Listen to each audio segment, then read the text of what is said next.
श्रीलंका अगर श्रीलंका निमो श्रीलंका आयशास मज आयशास मज और बेस इंडिया नेबरिंग कंट्री अगर बे मैप बनाओ यह बनाओ नमो लकुट मैप नमो मतलब इत इंडिया मज पता कि लद्दाख टॉपस पे नार्दर्न टिपस पे कत पे मगर श्रीलंका पढ़न क्या श्रीलंका पढ़न श्रीलंका अगर ओल्डेस्ट नेम वो क्या वो ओल्डेस्ट नेम अगर श्रीलंका वो अत one cyclone case one oldest name Sri Lanka क्या साइक्लोन श्रीलंका डाइवर्स पॉपुलेशन गो थो याद सिंपल तरीक़ पढ़न मतलब पोलिटिकल साइंस 10th में पढ़ो थो याद बनाओ मैप अम ईजी याद थोन खतर पढ़ो Sri Lanka Sri Lanka diverse population has a diverse population Sri Lanka has a diverse population क्या डिफाइन कर अम हिसाब क्या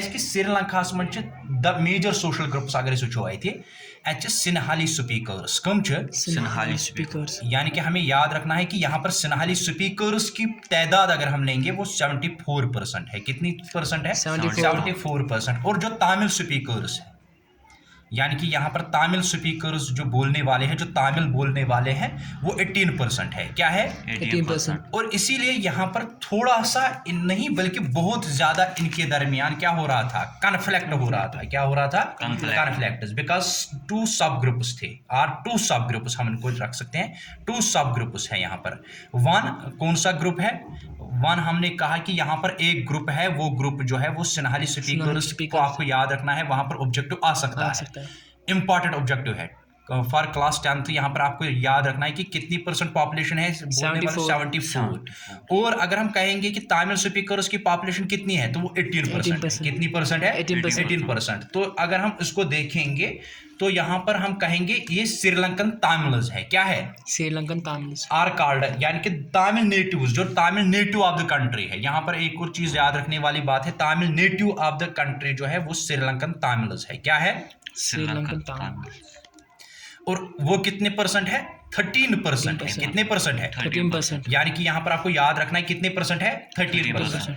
और इंडिया, अगर आपको याद होगा कि इंडिया जो है वो कॉलोनल पीरियड के अंदर था, यानी कि कॉलोनल पीरियड के अंदर था, और तब इनको कहा जाता था India as plantation workers during colonial period are called Indian Tamils. इनको क्या कहा जाता था? इंडियन तमिल्स। क्या कहा जाता था? इंडियन तमिल्स। और अगर हम कहेंगे Tamils are concentrated in north east of the country. Tamils जो है वो किस साइड में आते थे? North east of the country. Most of the Sinhala speaking are.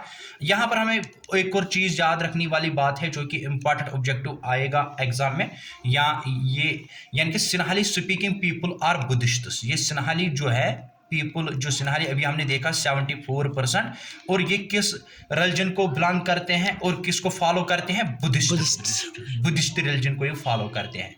While जो मोस्ट ऑफ तमिल्स है, तमिल्स में आपको याद रखना है कि ये ग्रुप्स जो है इनका धर्म जो है, रिलीजन जो है वो कौन से धर्म से बिलोंग करते हैं और फॉलो किस रिलीजन को करते हैं? एक तो ये हिंदू को करते हैं, हिंदुज्म को करते हैं, और दूसरा ये किसको करते हैं? इस्लाम को, यानी कि मुस्लिम्स है। Muslims there are about. और यहाँ पर आपको एक और डाइवर्स ग्रुप आपको देखने को मिलेगा, वो है क्रिश्चियंस। कौन है? यानी कि क्रिश्चियंस जो है वो क्रिश्चियंस कितने परसेंट है? There are about 7%। अबाउट हम कहेंगे अबाउट 7%। फिर से मैं कहूँगा, यहाँ पर हम फिर से कहेंगे श्रीलंका जो है वो एक डाइवर्स पॉपुलेशन है। सिन्हाली स्पीकर्स जो है वो कितने परसेंट है? 74%। और तमिल स्पीकर्स हमें कितने मिलते हैं? 18%। और जो तमिल नेटिव्स है, यानी कि तमिल नेटिव श्रीलंकन तमिल जिनको कहा जाता है वो 13% है। कितने परसेंट है? 13%। और यहाँ पर अगर हम देखेंगे सिन्हालस का धर्म ये किसको फॉलो करते हैं, तो यहाँ पर हमें याद रखने की बात है कि ये श्रीलंकन जो सिन्हालस है ये बुद्धिस्ट है। क्या है? बुद्धिस्ट धर्म को फॉलो करते हैं, और इनकी जो तादाद है वो 74% है। कितने हैं? 74%। और तमिल जो है किस धर्म को फॉलो करते हैं? तो ये या तो हिंदुइज्म या तो इस्लाम या तो मुस्लिम। मुस्लिम। और क्रिश्चियंस कितने हैं? 7% है। कितने हैं? 7%। आप इन दोनों, जो हमने इससे पहले भी एक टॉपिक पढ़ा था, उससे पहले भी हमने कहा था कि एक स्टोरी हमने कवर की थी, वो किसकी स्टोरी थी? बेल्जियम। वहां पर भी यही सेम प्रॉब्लम थी। वहां पर भी प्रॉब्लम्स हो रही थी किनके मुतालिक, लैंग्वेजेस के Language के मुतालिक। मुतालिक। हाँ, वहां पर अगर हम देखेंगे एक तो माइनॉरिटी में आता था, दूसरा किस में आता था, मेजॉरिटी में।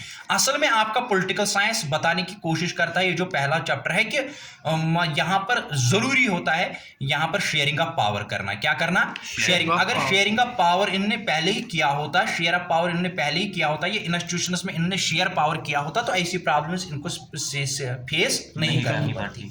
क्योंकि यहाँ पर अगर हम देखेंगे डच कम्युनिटी में उनको एक जगह एडवांटेजेस थी, दूसरी जगह एडवांटेज नहीं थी। अगर रूरल में एडवांटेज तो अर्बन में नहीं थी, अगर अर्बन में एडवांटेज तो रूरल साइड में उनको एडवांटेज नहीं था। इस वजह से कॉन्फ्लिक्ट्स आकर होते हैं। क्या होते हैं, कॉन्फ्लिक्ट। यही श्रीलंका का भी था। और वहां पर जो श्रीलंकन सिन्हाल कम्युनिटी थी वो एंजॉय करती थी। क्या करती थी, एंजॉय, क्योंकि वो मेजॉरिटी में थे। तो मेजॉरिटी का मतलब थोड़ी ना ये होता है कि डेमोक्रेसी में आप जो चाहे वो कर सकते हैं, लेकिन श्रीलंका ने ऐसा नहीं किया। इसीलिए तो हम अपनी कंट्री जो इंडिया है उसको लाइक करते हैं। हाँ, क्योंकि इंडिया जो कंट्री है वो एक डेमोक्रेसी में एक अच्छा खासा जो है शेयरिंग ऑफ पावर रखती है। चाहे कोई भी कम्युनिटी हो, चाहे किस कम्युनिटी से, किस कास्ट से, या कोई भी रिलीजन क्यों ना हो, या लैंग्वेज। आप देखिए कि हिंदुस्तान में कितनी लैंग्वेजेस है, कितनी डिफरेंसेस है, कितनी डाइवर्सिटीज है, लेकिन फिर भी यहाँ पर राइट टू इक्वलिटी पे काम लगातार जारी है। और लगातार डेमोक्रेसी में कोशिश की जाती है कि हर कोई ग्रुप जो जिस ग्रुप से बिलोंग करता है अकॉर्डिंग टू मेरिट इसको पोजीशन दी जाए। यही डेमोक्रेसी का असल फंडा है। ठीक है, आपने 9th में देखा, वहाँ पर आपने देखा डिस्कस करते हुए कि वहाँ पर क्या कह रहे थे, वहाँ पर डिस्कस क्या हो रही थी, डेमोक्रेसी असल में जादू की कोई छड़ी नहीं है जो आ जाए और उसी वक्त सारी प्रॉब्लम्स क्या कर सके, दूर कर सके।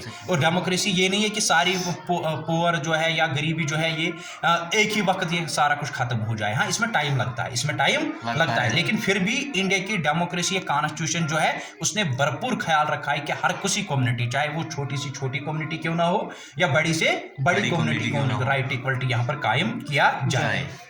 लेकिन श्रीलंका में ऐसी नहीं है। श्रीलंका में इम्पोज और एंटायर कंट्री में ये प्रॉब्लम होती रही। श्रीलंका अगर हम कहेंगे इंडिपेंडेंट नेशन है, क्या है, इंडिपेंडेंट, याद रखने की बात है, ये एक इंडिपेंडेंट नेशन है, आज़ाद मुल्क है। और 1948 में आज़ाद हुआ। कब आज़ाद हुआ, 1948। और आपको यहाँ पर एक और ऑब्जेक्टिव याद रखना है कि हिंदुस्तान कब आज़ाद हुआ, 1947 में। और डेट कौन सा था, 15 अगस्त। और यहाँ पर ये कब